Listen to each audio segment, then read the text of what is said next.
Assalamualaikum warahmatullahi wabarakatuh.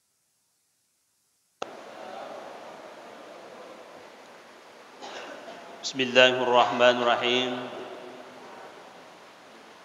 Alhamdulillahirabbil alamin. Wal aqibatu lil muttaqin wala udwana illa 'alal zalimin. Wassalatu wassalamu ala Rasulillah wa ala alihi wa ashabihi wa man tabi'ahum bi ihsani ila yaumiddin. Amma ba'd. Rabbi shrah li sadri wa yassir li amri wa hlul 'uqdatam min lisani yafqahu qawli. Subhanaka la ilma lana illa ma 'allamtana innaka antal alimul hakim wa la haula wa la quwwata illa billahil aliyyil azim. Hadirin hadirat yang sama-sama dirahmati Allah Subhanahu wa taala. Alhamdulillah, sesuai dengan rencana kita dan apa yang disampaikan tadi oleh panitia, bahwa insyaallah setiap malam Ahad kedua kita akan lakukan pengkajian ilmu tasawuf. Jadi bukunya judulnya Hakikat Ilmu Tasawuf. Jadi kebetulan penulisnya adalah saya sendiri. Jadi bapak-bapak, ibu-ibu yang ingin memiliki buku ini, silakan hubungi saja panitia. Ya, alhamdulillah kemarin kita sudah pesan 150 eksemplar. Jadi stoknya siap. Siapa yang ingin dalami hakikat ilmu tasawuf, ya syukurna di samping kita dapatkan langsung dari penulisnya, dan sekaligus juga kita miliki bukunya yang tertulis. Nasabaku yang kalingam itu upakong 5% mondoh di otak. Jadi itu sehingga program dakwah saya ada yang bentuk tulisan dan ada yang lisan langsung, supaya ilmu tidak mudah hilang. Nasabah memang Pangulut Ta'ali karamallahu wajhaha mengatakan, ikatlah ilmumu dengan tulisan. Asyurangi pak disengata nasabat tulisan. Nah, ini sudah kenyataan sekarang. Rata-rata ulama-ulama sufi pada umumnya dek gaga tulisan nah. Jadi leleri pamasena puange nati itu ni mak dek pak disenganna dek gaga nataruangi. Di situ saya berpikir, merenung, saya harus tulis selagi ada waktu, dan memang saya siapkan waktu untuk menulis, dan ada juga waktu untuk terjun ke lapangan dan sebagainya.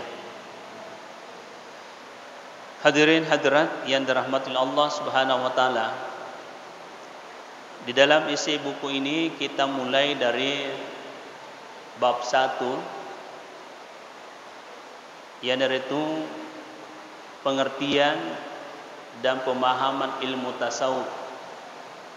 Jadi jolo perlu pahami agama tur yang sing ilmu tasawuf. Nasabah mega uruntuk ri masyarakat terutama di daerah-daerah pegunungan,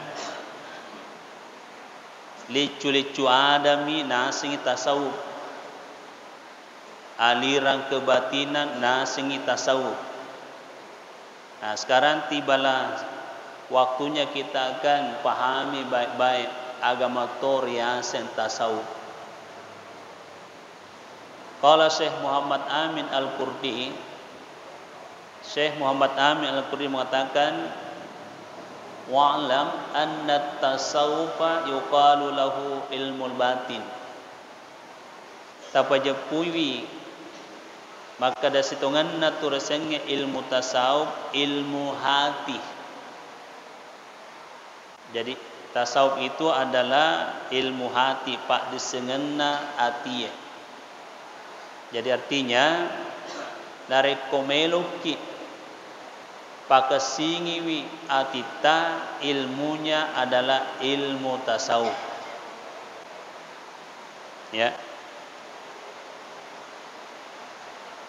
Kemudian kalau dari segi bahasa, ya jadi kita uraikan dulu ini pengertiannya. Kalau dari segi bahasa, pertama tasawuf itu dari kata sab, artinya barisan. Agak masuk naro, maksudnya adalah barisan terdepan ingin selalu melakukan amal kebaikan. Jadi orang yang memahami tasawuf itu selalu mau di depan melakukan kebaikan. Jadi ciri-cirinya orang yang memahami tasawuf itu tulelo me budece de nelo ipak dimunri tulelo reke alena riolo barisan pertama untuk melakukan kebaikan. Itu pengertian secara bahasa. Terus di sisi lain ada juga ulama memberikan pengertian tasawuf itu dari kata sufi, artinya suci. Ya, artinya suci. Jadi maknanya seseorang ingin kesucian.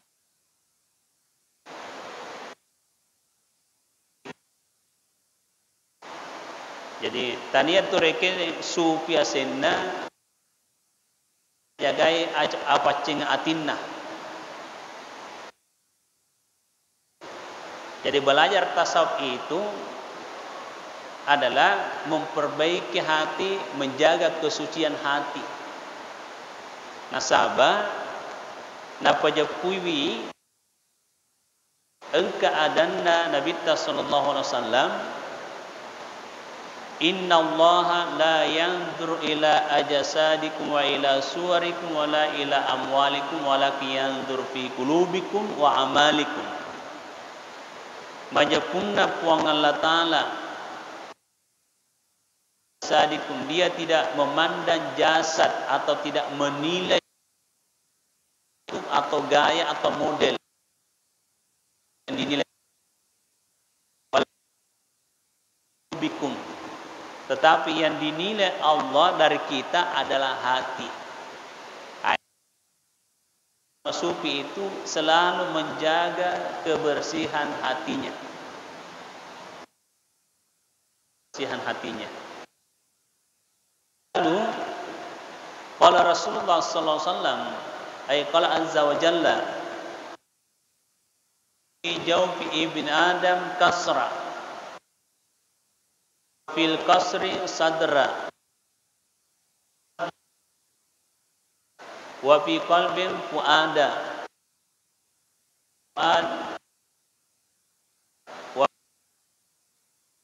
wa bil lubbi sir ana.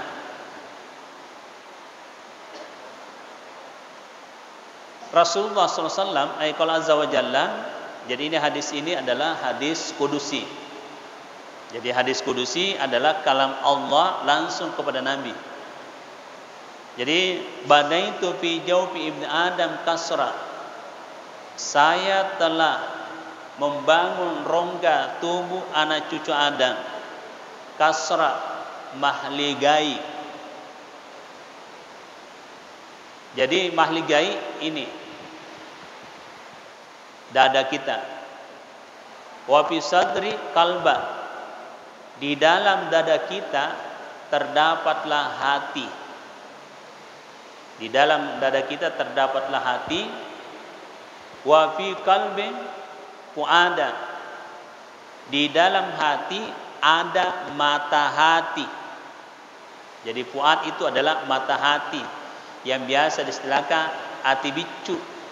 Ya tahu mah tuh hati bicu, itu fuad. Wa fi fuad sagapa. Kemudian di sampingnya mata hati itu ada penutup mata hati namanya sagapa. Jadi gambarannya samalah mata kita ini apa namanya? Ini penutup mata kepala toh. Terkadang tertutup, terkadang terbuka. Jadi ternyata hati manusia seperti itu juga. Jadi itu sagapa penutup mata hati.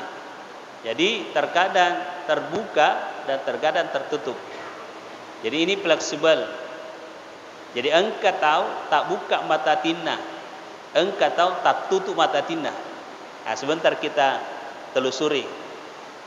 Ya, seperti apa tandanya yang tertutup mata hatinya dan yang terbuka mata hatinya.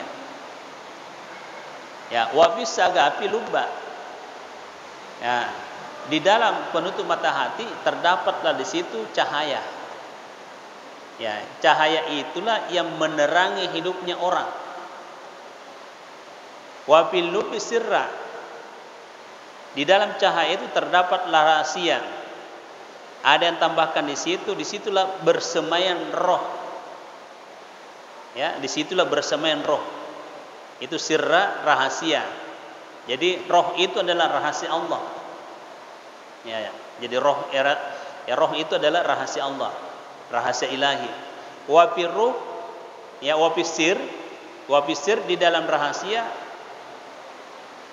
nur, ada cahaya.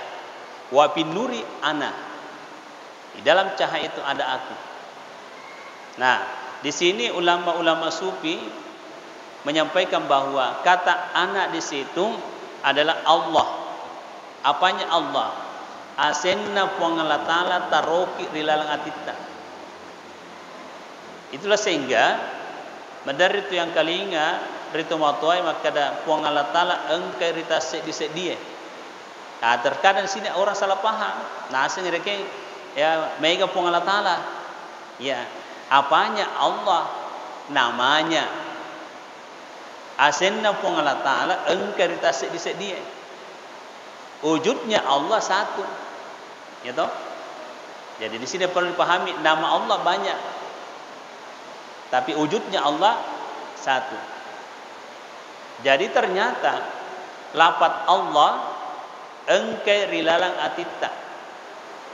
Dan bisa kita lihat di buku saya yang pertama. Gambar hati ada lafaz Allah di dalam. Nah, apa maksud dan tujuan lafaz Allah itu? Ternyata itulah yang dilakukan para ulama-ulama sufi untuk dijadikan zikir batin, untuk membersihkan hati. Ya, untuk membersihkan hati. Jadi para ulama-ulama yang notabene dari tarekat-tarekat Naqsabandiyah itu engkau amalan-amalan zikirnya untuk menjaga kebersihan hatinya secara serius. Dan alhamdulillah saya lakukan sampai sekarang. Jadi amalan tarekatnya itu paket dengan sholat tahajud. Jadi masa sempajan tahajud 8 rakaat, kemudian tambah witir 3 rakaat.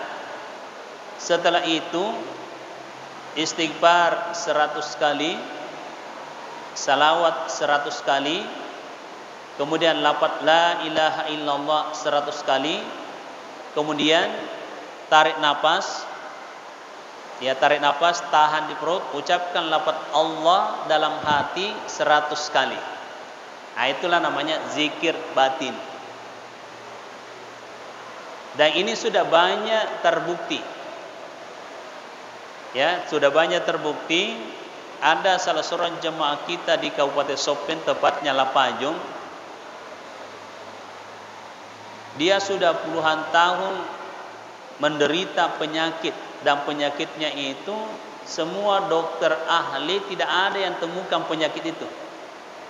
Dari kopole rola sana rola potau kasih pada itu matewi liwa pedina langsung marene. Jadi suatu ketika saya berikan pengajian subuh di Masjid Lapajung waktu itu. Ya setelah itu dia datang di depan saya minta tolong, ada dia mau tanyakan. Ya pendek kata, dia langsung saja to the point. Dia bilang, saya minta tolong Ustaz, ini ada penyakit saya sudah puluhan tahun dikasih. Wah kok boleh mi merenek kak. Ahli mereka tidak temukan. Jadi apa langsung muncul dalam benak saya. Sama narik yang kat dorong hatiku kada irenya tu amalkan.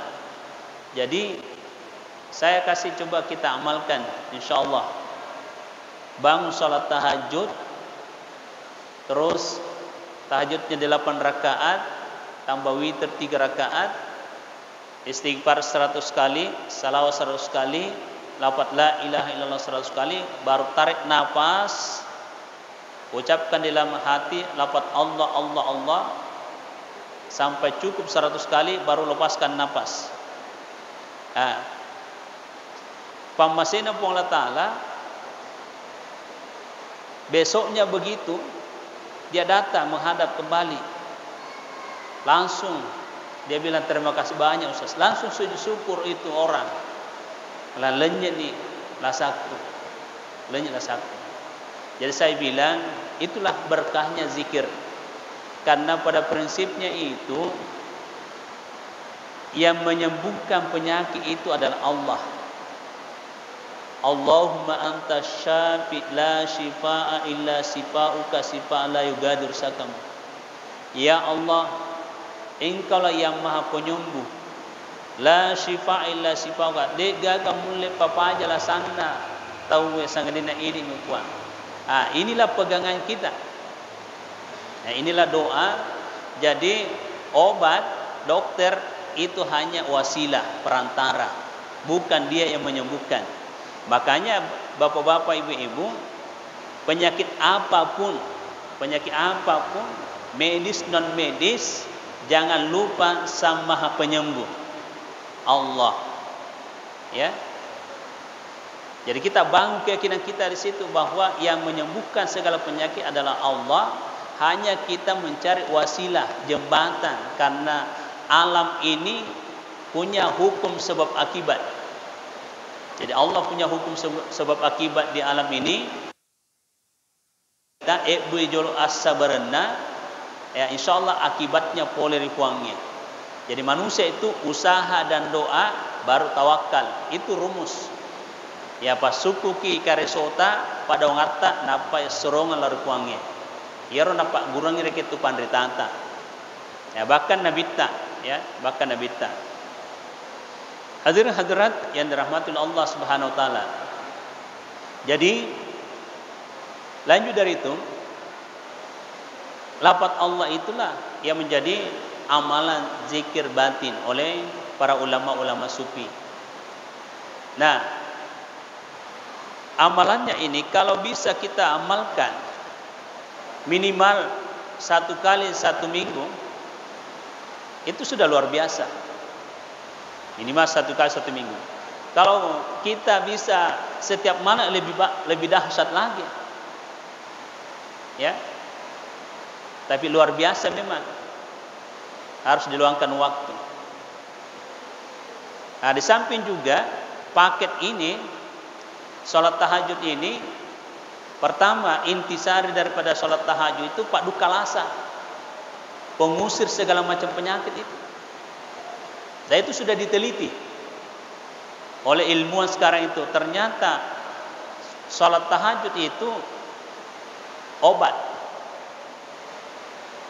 Dan alhamdulillah selama pandemi Covid-19 saya intensifkan salat tahajud. Jadi saya punya olahraga secara pribadi itu salat tahajud. Nah sabab bangsa tarekin dega olahraga telok ki mapoli mak golo dega aga. Karena saya teringat olahraganya guru tambok dale sampai tahajud Nabi. Dan ada beberapa ulama-ulama sufi itu sempajan tahajud dan pancaji olahraga. Dan memang ilmu sekarang itu mengakui bahwa betul-betul salat tahajud itu nacawi olahraga poli, bulu tangkis dan sebagainya. Kami gerakan-gerakannya itu tepat.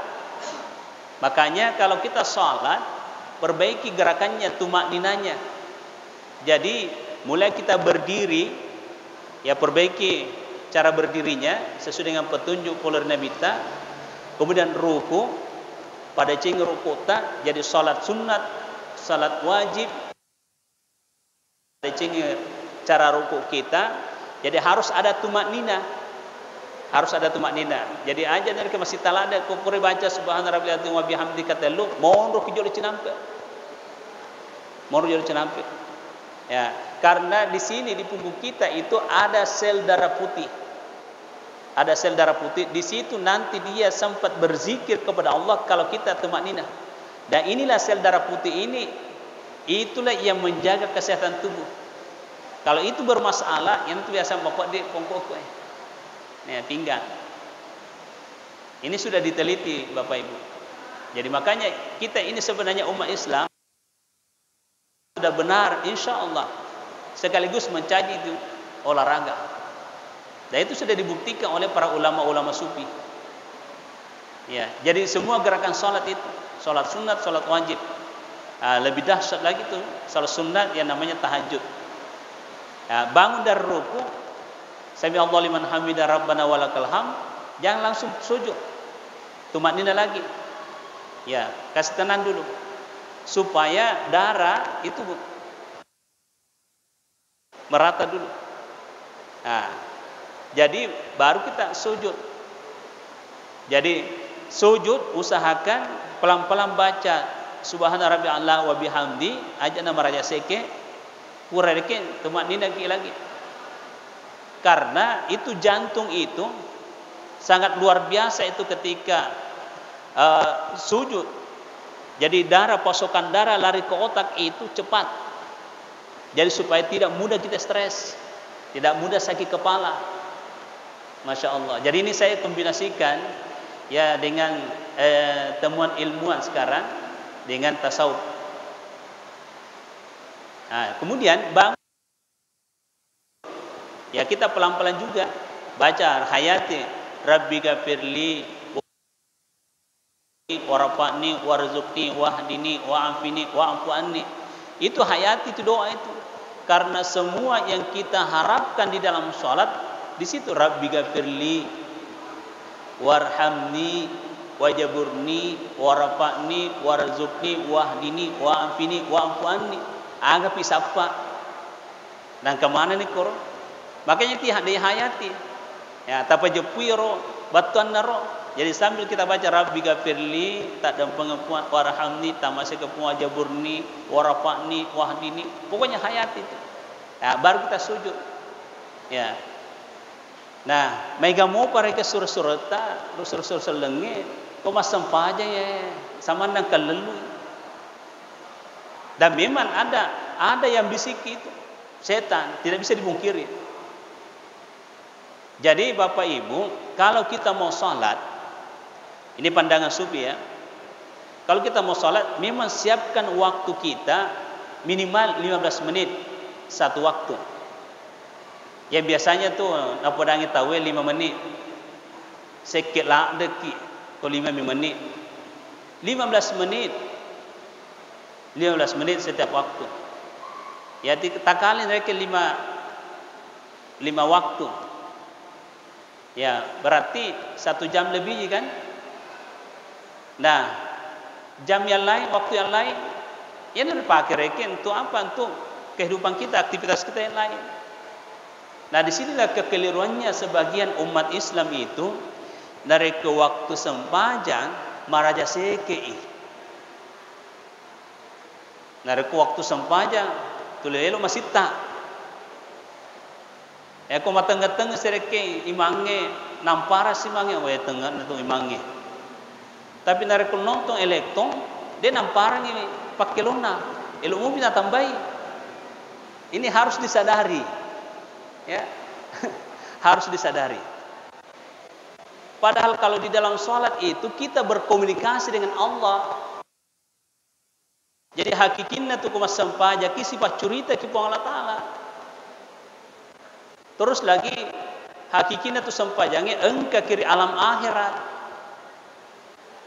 Engka kiri alam akhirat itu narekumele mangono ripuange ya bukan sekedarnya pokoknya apa saja matungi alena kebersihannya, pakaiannya. Nah sabab elo mangono ripuange. Jadi jangan salahkan siapa-siapa Bapak Ibu narekomadodo siapa Bapak Ibu kalau misalnya kehidupan kita ya masih susah. Nah sabab keliru ki bate tareke manage ki waktu ta ko elo ki mangolor puang Allah taala maraja seke pakaiannya asalna yang penting makan sama pacingi padahal dia dipikiri kira kan ya siapa yang mau dihadapi ni Allah.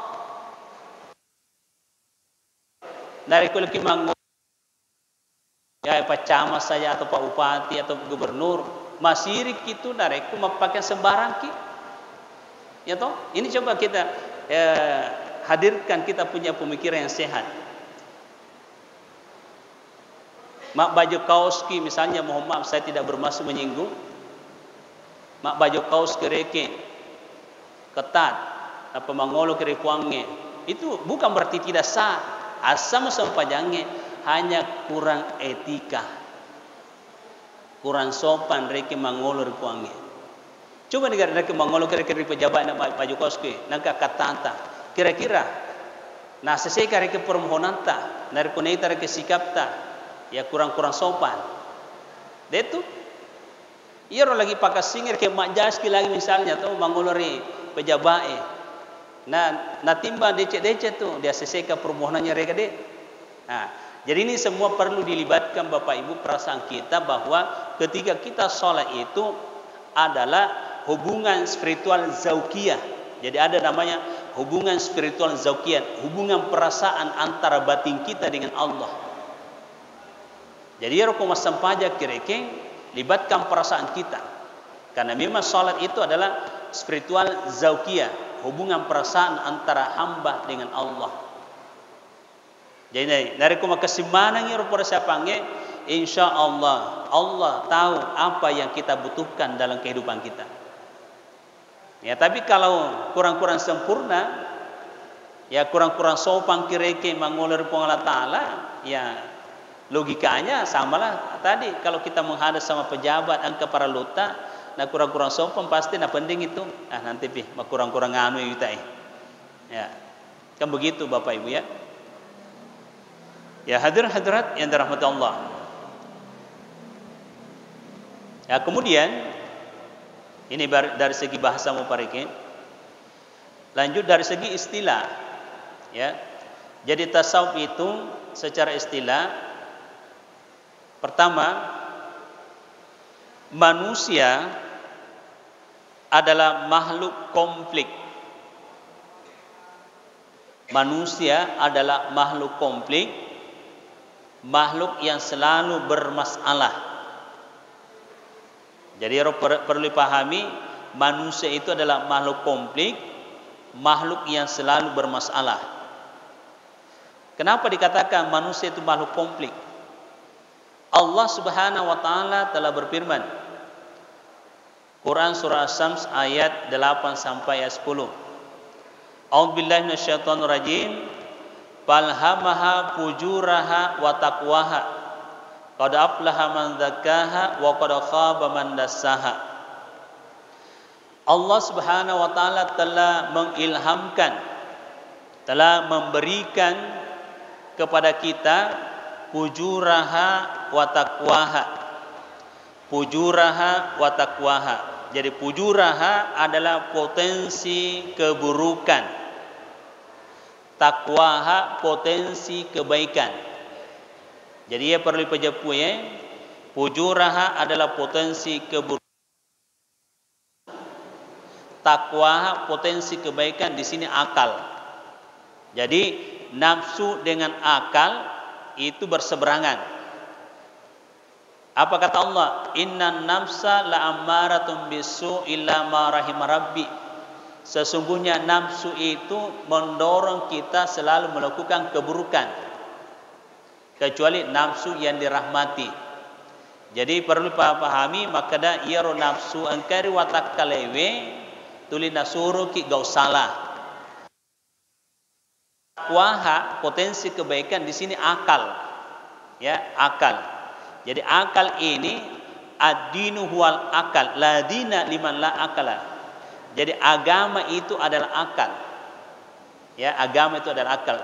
Jadi artinya kalau mau perbaiki kita punya akal, cara kerjanya adalah perbaiki agama kita. Ya.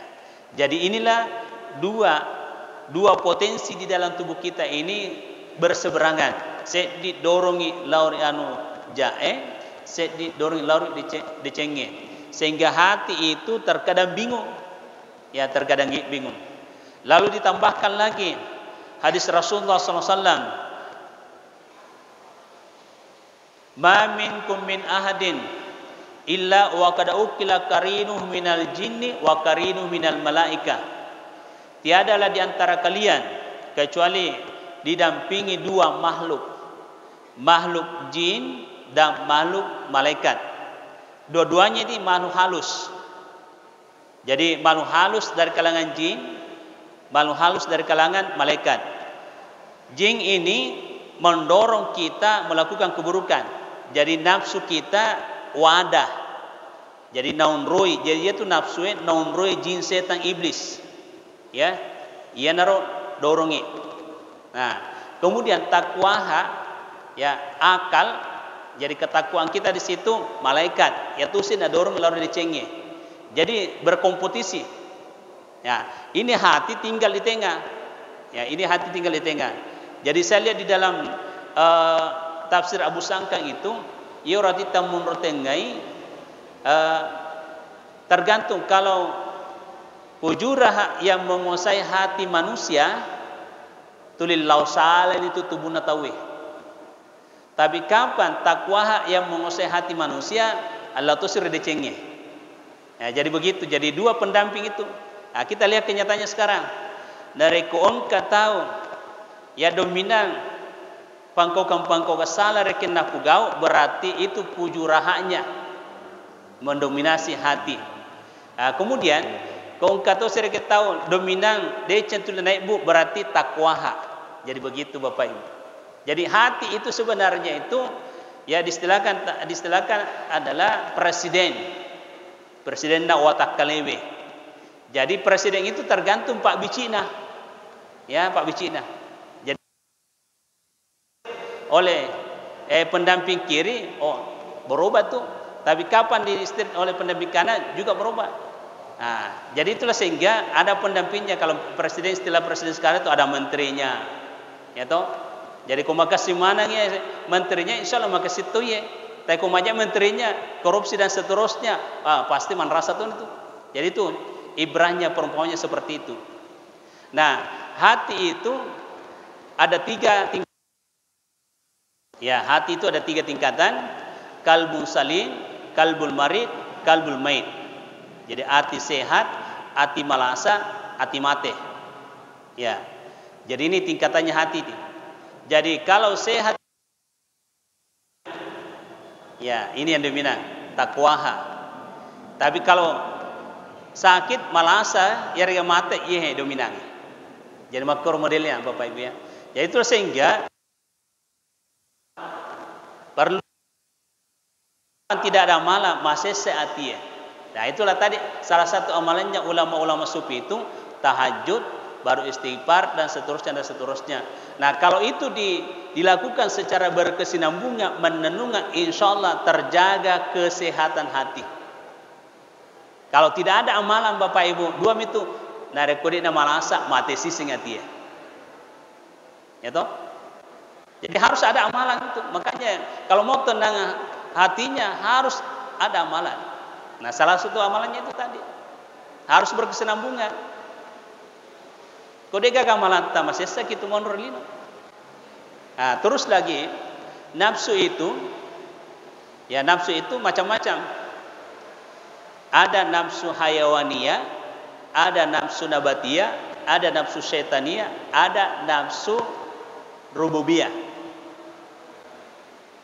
Jadi tingkatannya nafsu, ada nafsu hayawania, nafsu binatang, jiwa binatang. Jadi ada jiwa binatang dalam tubuh kita itu. Seperti apakah jiwa binatang itu? Jiwa binatang terbagi dua lagi. Ada yang bersifat bahimia, ada yang bersifat syabu'iyah. Nah, contoh. Yang bersifat bahimia, binatang jinak. Binatang jinak. Itu yang bersifat bahimia. Nah, coba kita perhatikan. Dari kuang kalau ireni nanre, mamakon itu, tenan nih. Ternyata ada manusia kalau dikasih makanan mamakotoni, ya toh?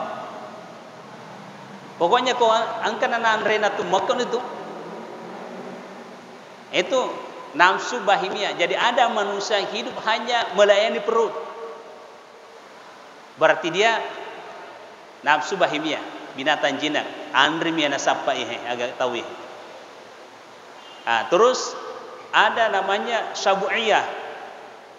Jadi nafsu yang bersifat syabu'iyah, binatang ganas. Binatang ganas. Ya, coba kita perhatikan binatang ganas.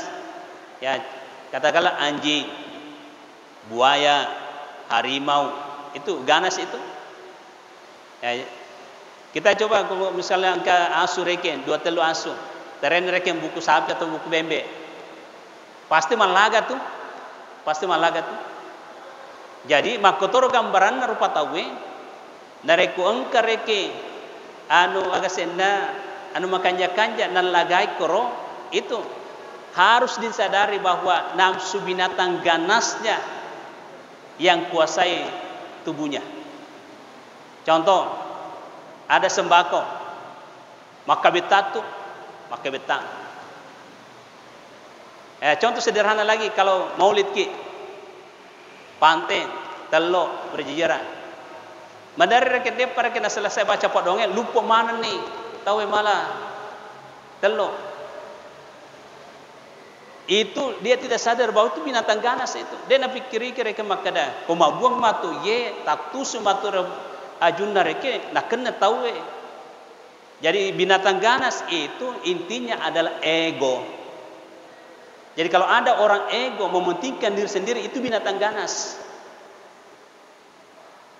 Apalagi contoh binatang ganas, mengejar kursi, ya mengejar kursi, siku kiri siku kanan tendang, itu juga binatang ganas itu. Ini yang paling ngeram maka iya toh. Ya saya tidak bermaksud untuk menyinggung asli pakai maki. Jadi coba kita perhatikan dalam ajaran agama, siku kiri siku kanan kan itu dosa. Apalagi kita mau duduki kursi itu, lalu kita hancurkan namanya orang. Bahkan kita buatkan reken kejelekan baru kita sebarkan lewat media begini.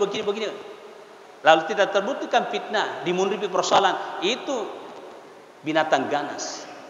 Dan ini yang melanda negara kita sekarang. Sehingga setengah mati negara tanpa kokoi. Jadi nafsu sabu'iyahnya. Nah inilah yang harus diperangi. Ini yang harus diperangi. Makanya orang-orang sufi itu sasaran tembaknya itu adalah nafsunya.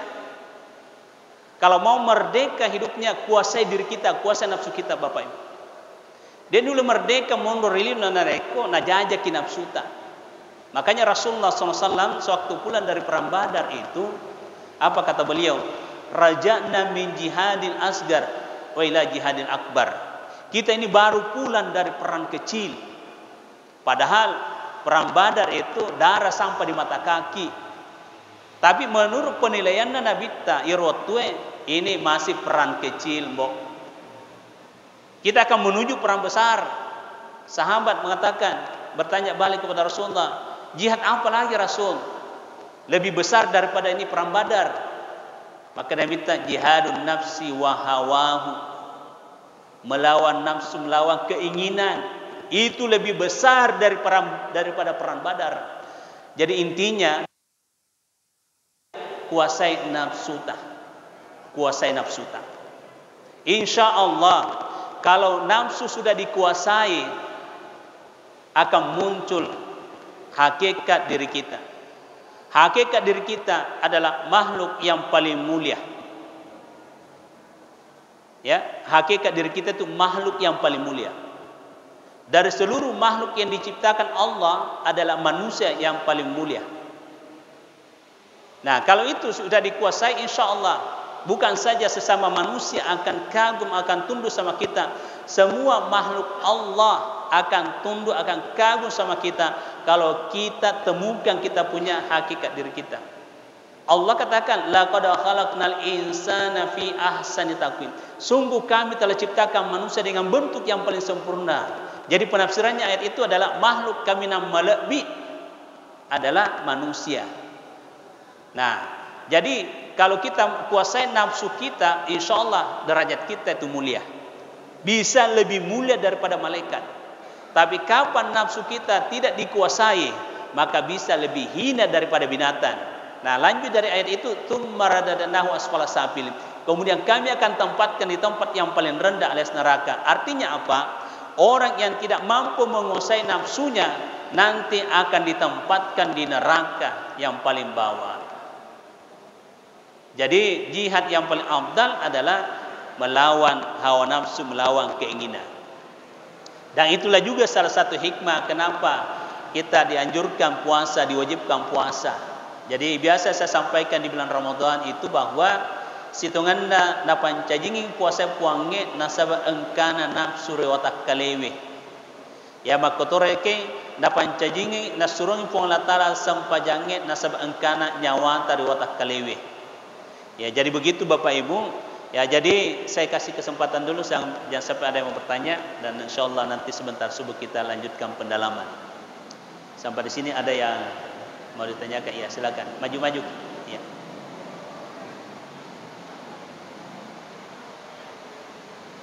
Ya, kasih mic bagus supaya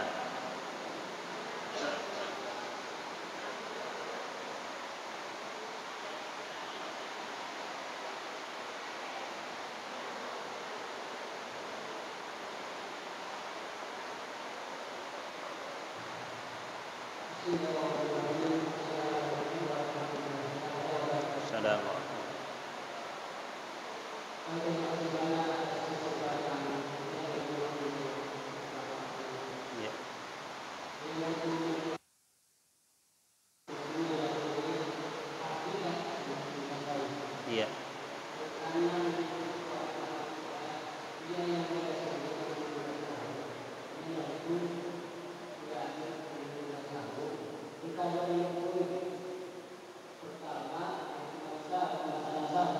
Ya.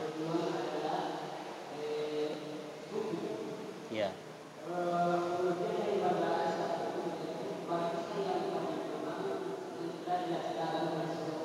Ya.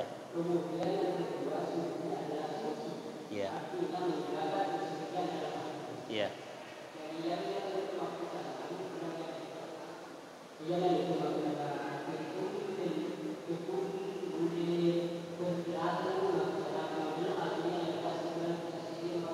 Iya. Iya, iya. Baik. Jadi intinya agar tanrana ati mapacingih. Ya toh? Jadi tanda hati yang suci itu bisa diamati. Pertama, tutur kata.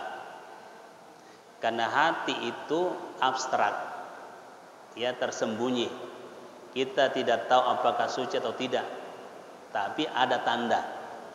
Jadi salah satu tanda hati yang suci, pertama indikatornya adalah tutur kata. Ya, tutur katanya di makana puji mak belle. Jadi ini ukuran pertama ya. Opanna na puji mau pir kita mak belle, berarti itu tanda hati masih kotor. Ya, Pak bele balik belak meleperu. Ya. Jadi tanda hati yang suci itu yang pertama kita perhatikan di omongannya. Kode na puji mak bele, gosip, mau power mundri, mau pas letu-letu. Ya, kalau sudah terhindar dari situ, Pak, itu sudah tanda hatinya suci. Nah, terus tanda yang kedua, akhlak. tingkah laku, kesopanan. Karena Syekh Al-Qattan mengatakan at-tasawufu ahlakuhu. Faman zada tasawuf zada ahlakuhu. Tasawuf itu adalah akhlak. Jadi semakin bertambah tasawufnya, semakin bertambah akhlaknya, semakin bagus akhlaknya. Jadi tingkah laku. Jadi orang-orang yang suci hatinya itu bisa juga diukur dari akhlaknya, tingkah lakunya, cara bergaulnya.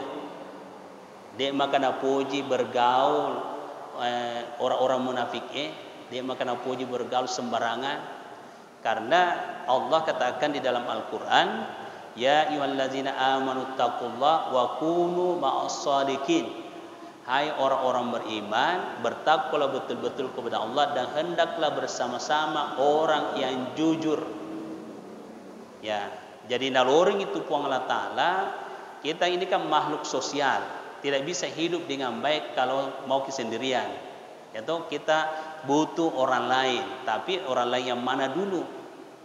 Ya, jadi nasuruh ki puang Allah Ta'ala dari kumeluk ki tulis mapacing atita, tulis tenang atita, tulis si bawa kita malempu. Ya, kita bikin organisasi, bisa kita bikin kelompok yang baik saja, yang jujur. Jangan berkumpul dengan orang-orang munafik.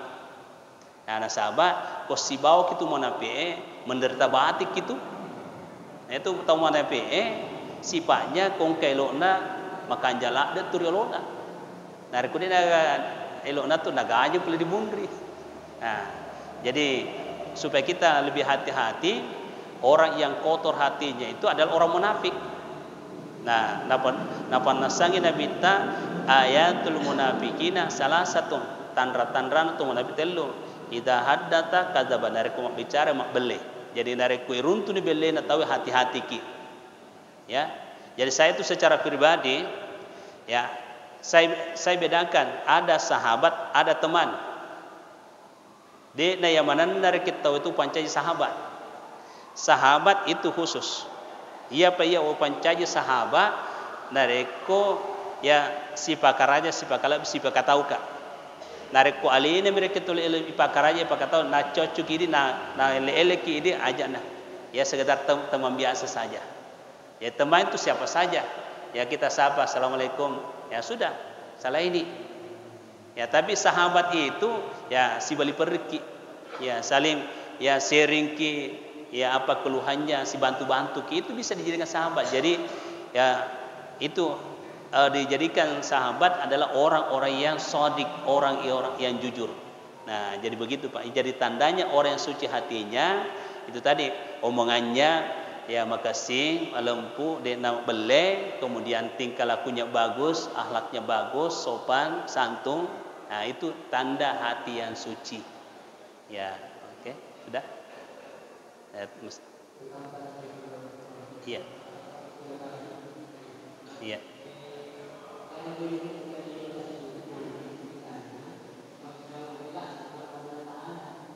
Iya.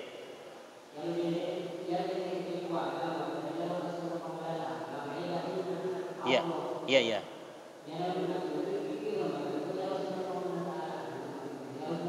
Iya. Iya.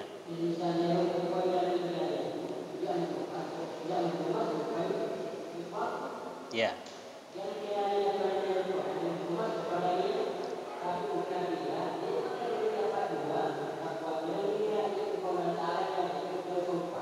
Iya. Iya. Iya. Jadi tabi ya. Jadi asinna puang Allah Ta'ala mega.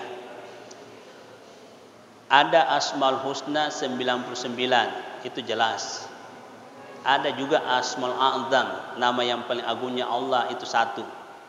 Nah, jumlah nama Allah sebenarnya hanya Allah yang tahu. Itu yang 99 dengan satu itu hanya dijadikan sebagai wasilah untuk doa. Ya, kebutuhan tak reking ya roh.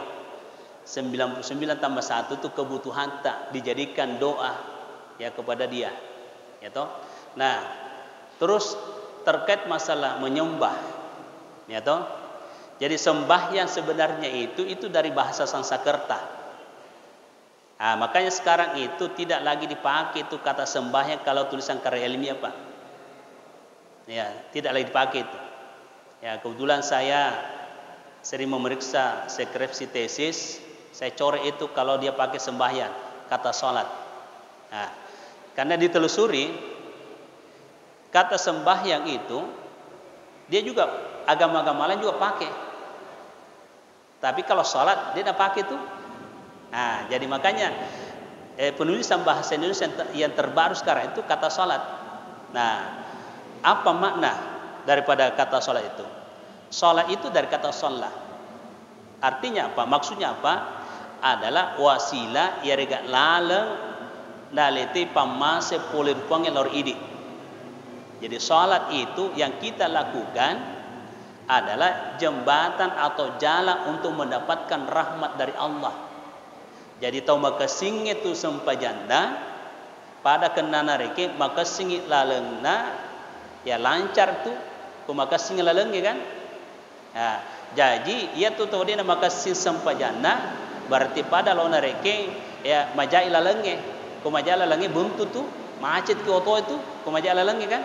Makotul gambaranna dari ko makanje sempajata ya makanje sempajata berarti makanje ilalenna pamase polir puange makanje lalangna barakat polir puange karena rahmat dan berkah itu kebutuhan kita ya 1 detik saja tidak ada rahmat masih sakit ya jadi makanya tuh salat itu Pak lala untuk nama seki puange jadi jangan salahkan siapa-siapa kotuli maranaka tu masih sakit berarti lalenna pamasewe maja. Apalagi nak petu-petu. Padahal ke sempajang engkau sempajang petu-petu, ya kan? Jadi itu sehingga pandangan ulama sufi salat itu bukan lagi kewajiban tapi kebutuhan. Ya, jadi ulama sufi itu memandang bahwa salat itu kebutuhan. Ternyata sebaliknya lagi. Ketika roh ini nyawa tak reke, melo reke, patunda ke icabu reke, poleri tubuna ia tu naola pai menyawata ri kuange. Itu sehingga salah satu penafsirannya itu inna lillahi wa inna ilaihi rajiun.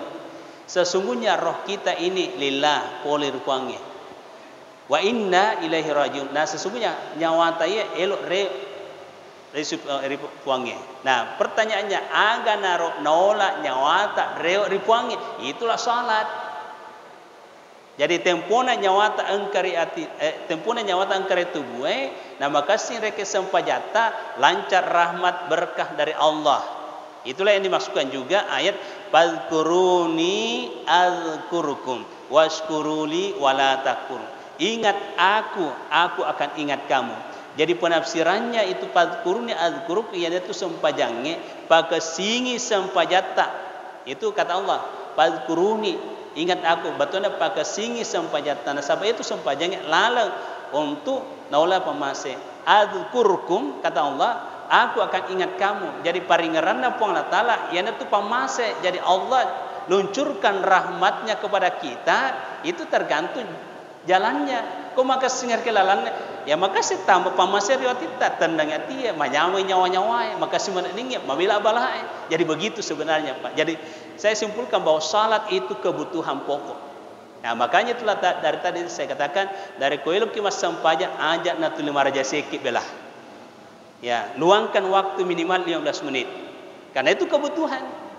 Ya roka kaliron reke sesa sur selenge ya kumasar sampaja naruko imangi kumalampi bacana dan seterusnya. Dia tidak hayati bahwa ini sebenarnya kebutuhan. Ya ketimbang mereka nonton sepak bola atau nonton apa dan sebagainya, namun saya agak jangan. Ya dia gagal kayak protes ki. Ya karena di situ nafsunya lagi setan selalu berbicara. Wah, nah super kimat terus. Nah, ini harus diperangi memang Pak. Ya. Jadi ini pemahaman kita tentang salat ya perlu jadi kebutuhan. Ya itulah sehingga para ulama sufi itu semakin lama salatnya semakin enak. Kenapa Rasulullah ada riwayat mengatakan ya Nabi itu mas sempaja sampai bengkak-bengkak kakinya. Dia nasihat dingin tanranya menarik itu sifat bicara bonge. Sampai Aisyah mengatakan, "Ya Rasul, nah bengkak-bengkak ya kita tu nak taruh sempaja ki." Nah kan Bapak bilang tapi tadi abu set dingin tu. Namanya malada ni sa dinabita. Watak kali ini minta reki bengkak kakinya taruh. Tonton reki. Begitu nikmatnya itu. Contoh sederhana saja Bapak Ibu. Kita yang dari tanah suci itu, kita dari tanah suci. Namun saya maraga lampin dari ki bacana imangnya. Apalagi kalau soal subuh, masya Allah. Biasa perhatikan tas lampa napa rokok. Nah, tulelo pergi mangkalingan. Karena memang tempatnya tempat berkah, suci. Di samping reke iro imangnya tahu mapacin. Ya bisa dikatakan dia gak dosana nasabah pak kapal Quran. Bayangkan kalau setiap hari tamat baca Al-Qurannya 30 juz. Saya sempat tanya di situ ada imam, ya Syekh, al-imam Haramain kam. Imamnya Haramain ada berapa? Ada 4. Jadi di Masjidil Haram di Madinah 4 imamnya. Kenapa 4 imamnya? Dia ambil semua dari 4 mazhab, Syafi'i, Maliki, Hambali, Abu Hanifah. Jadi di tumiku itu betul mapangyo materu dia asli si pakar raja. Ya saling menghargai perbedaan. Ini ke Indonesia ya Allah, napa sila papa disengan nah bidah haram. Si hargai kibela. La yungkar mukhtalafun fi wa inna ma yungkar mujmal alaih. Aja nutu mapangyo masalah Qur'iyah. Janganlah kamu selalu perselisihkan masalah sunnah. Ia itu perlu ya pangewaan nareko ia rokoko engkar robai contoh. Salat subuh 2 rakaat itu pokok kan? Kong kemakada sampai subuh 3 rakaat itu baru kita bantah. Salah ya tuh. Ya masalah kunut tidak kunut tahu salah dipermasalahkan. Yang dipermasalahkan ya mau badina sempajang itu perlu didorong bagaimana menjaharkan basmalnya tidaknya selalu pangewang. Ya zikir wirid dijaharkan tidak dijaharkan mau pengawasi. Ya Allah. Itulah Indonesia. Jadi kalau kita ini khususnya di kalangan DDI itu menerima perbedaan. Itulah kita di DDI. Ya jadi begitu Pak ya. Ya karena waktu ya nanti sebentar subuh dilanjutkan. Ya demikian amin. Bismillahirrahmanirrahim. Alhamdulillah rabbil alamin sallallahu alaihi wasallam Muhammadin wa alihi wasallam. Allahumma rzuqna fahman nabiyina wa hidal mursalin hamal malaikat muqarrabin ya zal jalal karam. Allahumma lina fi majahilna wa dzakirna bima nasina ya zal jalal karam ya alim ya halim ya hafiz ya alim al-ghaib alhamdulillah rabbil alamin. Al-Fatihah.